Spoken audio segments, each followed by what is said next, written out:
There are times when you will need to stop the FC9000 from continuing to cut, and a couple of steps are required to do this. First, press the pause menu key. This immediately pauses the operation.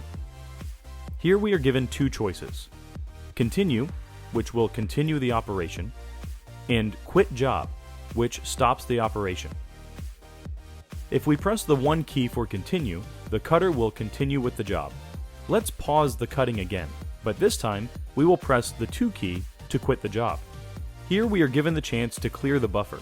This ensures that the data is removed before continuing, but it also allows us to confirm that the software driving the FC9000 has stopped sending data. We can then press the 1 key for Yes Clear, and it will clear the buffer. There may be times where all you want to do is stop the cutter to change a condition setting. In order to do that when it is cutting, just press the condition/test key once. This will stop the cutting after it completes the cutting of the current object, and switches to the condition menu. Here the condition can be adjusted, such as increasing the force. And press Enter to accept the value. Once the condition has been adjusted, press the condition test key to start cutting again.